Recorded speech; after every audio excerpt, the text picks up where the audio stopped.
Alright, Tube U, 30,000 miles, 2016 on old girl Kamaya. Boy, it's been a nice ride, man. It's been fun. My newest sticker, by the way, LFS Elite. Go check them out. Steve, what up? Represent. Anyway, I just cleaned her up just for this video, man. I had to get her, and it's getting cold as hell out. It looks pretty dead. There's supposed to be snow this week already, but then you go back down south and it's freaking 80 degrees, and it's ridiculous. But anyway, let's go ahead and pop some doors. Let's do this 30,000 mile walk around and review right quick, man. Let's go ahead and knock this out for you guys. It's generally the same thing as a 20,000 mile update. You guys, we get all the complaints, or not really we get the complaints, but you guys know what I'm saying. Oh yeah, she ready. Freshly filled, ready to go. Got to strap her in. Anyway, let's go ahead and pop the hood too. Might as well. Just in case, I'm a little late. I understand. You know, don't hurt me too bad. Let me you guys see it. There you go. 30,481 to be exact. But the 30,000 mile threshold has been surpassed, and nothing's really changed, man. A lot of people like to cry about Dodge quality, American quality, blah blah blah blah blah blah blah. But same thing at 20,000 miles, man. Not much has changed at all. I do need to replace my brakes. That would be like the only thing. The brakes are done for. Like, there's been some serious heat put on these here rotors, bro. Look at them. Jeez. Oh, you definitely feel it when I'm doing shenanigans. I'm like, oh god. But anyway, that might be my only complaint. I'm not gonna lie. You guys look around, man. Starting from the outside, and we'll work our way inside. Nothing at all. She looks and sounds just as great as the day that I got her, or better than the day I got her, actually. I guess if you guys want me to do a review on like the stuff that I've added to it, then I'll do that at another time. But this is mostly about the car. Paint still immaculate. That nice pearl paint. Looks like a matte wrap almost in some of my pictures, which is pretty freaking dope. Key fobs still work, all my locks still work, my trunk still works. There's nothing to really complain about mechanically, man. Engine obviously still works, nothing crazy here. The infamous Hemi tick, I think, was just super amplified, and I'll show you guys when I started up here. I think it was super amplified from when adding the headers, and it's just way louder than my other 392 counterpart buddies here. That thing is just tick tick tick tick. It's ridiculous. Now I was thinking something's wrong with it, but she still runs strong, and I've had no problems out of her, so obviously nothing's wrong with it. And I've had conversations with a couple of guys, and they've mentioned nothing wrong with it as well. Lights are still just as bright. There we go. Nothing wrong with those at all. Now let's go ahead and get in the inside, and then I'll even fire it up for you. So interior wise, the seats are still in great condition. Obviously the driver's seat is going to be the most worn. You can see nothing crazy going on. I don't know how good the quality is on this GoPro. The low light, it's getting kind of late here, so the low light recording, I guess, on the GoPro isn't that great. And my floor mat is a little wet just because I just cleaned them and I threw them back in here just so I can make this video, like I said. Nothing to complain about, man. No holes. Suede is still in great shape. Steering wheel, nothing's going on here. Got like a little nick here, but that's from usual wear and tear. Driver or passenger seat looks just as good as it did. Nothing going on, man. All of my leathers, all of my plastics, everything's still holding up. I've seen some people, I guess right here, their dashboard start separating. I'm not sure how many miles that is, but I've seen like people like 2017 or 2018 Scat Pack or Charger or Challenger here, and my dashboard is separating.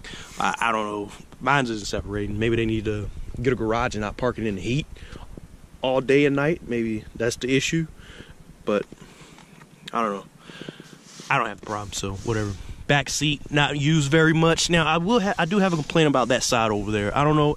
I'm assuming it's just me putting stuff back here, and that's what caused it. But as you can see, this side is nice, flat, still looks mostly new. And you come around here,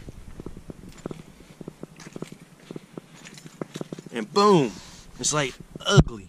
I don't know what's going on here. It's like, doesn't even look like the same seat compared to that side. I will put a towel down. I will put my tires back here, my drag pack. I will put those back here, but with a towel on the seat. But of course, that doesn't stop the weight. And I'm guessing just a constant compression on these. But I've only done it like a couple of times, so I don't know why I will wear like that. But I guess with enough force or stress, then anything's possible, whatever. But that's it for the interior. Let's go ahead and fire her up. There you go. Got a little beat. Interior, everything still works, man. Heated seats, cool seats, everything still works. Now, you guys remember on a 20,000 mile update, I had that hiccup. Make sure the music go. I had that hiccup where the music just kept skipping. Well, for like a week, I drove around with just in the auxiliary input, just listening through music through the aux cord, and I forgot my aux cord one day, went back to listening to the Bluetooth and noticed that it wasn't freaking skipping anymore. So I guess it fixed itself. I just switched over to the auxiliary input and the skipping problem went away, so no more problems out of that. Now, if you guys remember, or for those of you who did watch my longest road trip video, the one from Mississippi back up to North Dakota, then you guys saw that I was having an issue where I would turn it up, turn it down, just nothing would happen. As you can see, that fixed itself, and yeah, that's it. Heated steering wheel still works. All my lights, well, these are aftermarket, so these don't really count. I've got an issue with this one. I don't know what's going on back there. I'm gonna have to like take that one out and replace it or something. It's out there flickering, even though I just turned it on like a minute ago and it wasn't flickering like that. So I don't know why it's doing it now. Yeah, let's hop back out.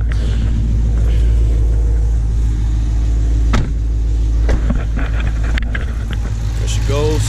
Nothing crazy going on up in here. A little dirty, obviously, but 30,000 miles, it's gonna be dirty. There's lights like I mentioned earlier. All of my LEDs, everything is still just as bright, just as white. Because white is right. Yeah. See if you guys can hear that tick. See, it's also when it heats up, it's way louder once it heats up, man. Like, it's been running, it's been actually very quiet. Like, that's nowhere near as loud as it usually is. All my lights still work. Nothing going on with the tail light. You know, some guys will have the issue where like a section will go dark or go out or whatever. And I don't know what the fix is. Do you just get like a whole new tail light or something? I don't know, but I don't have that issue 30,000 miles later. Knock on wood. I ain't got no wood to knock on. Well, I hope it doesn't happen to me because I don't want to fix it. But god dang, man, look at that. It's gorgeous. Purring. It still sounds just as good, man. Oh yeah, so we do have the one issue. Let me see if I can capture it, man. If I can't capture it, then I'll just post a video for my buddy Matt, because me, him, and if you guys follow White Walker 392 on Instagram, they all have the same issue. There's actually a couple of videos that I've seen, but these are the two people that I actually know and talk to who had this issue. Now, it's whenever you hit the gas, we can't decide whether it's the exhaust flaps making this squeaky noise, or we've also read and heard that it's the differential, which I don't know how it will be the differential, because whenever you start it up, it makes that noise and the car's not moving, so how would it be the diff? And I don't know. But my buddy Matt, he had his exhaust flaps greased. They like checked them out and everything. They greased them up to make sure they don't squeak, and it still keeps squeaking, so we don't know what it is. We just know it keeps making a noise. And actually, I've noticed today it hasn't been as loud. It's like very hard to get it to make a noise, so I don't know what the heck's going on. I'm gonna see if I can get it for you guys.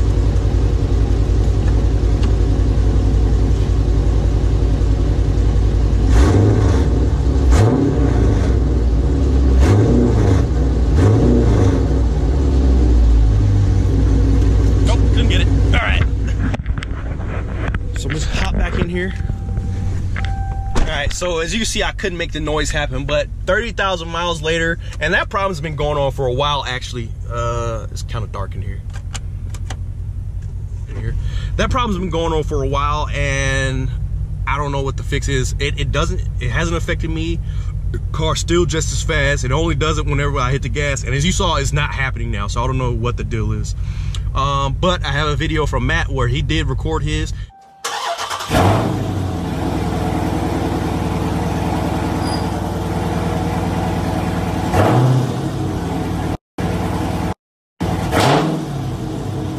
And if you guys look up, I don't remember who posted a video, but it was in one of the Dodge Charger pages or whatever. The dude just jacked his car up, put it in drive, and he would just tap the gas and it would make that noise. Like it doesn't make it while you're driving around, or it does. It doesn't make it while you're just going along. It's not a constant squeak, it's just a small squeak, squeak, like that. I don't know.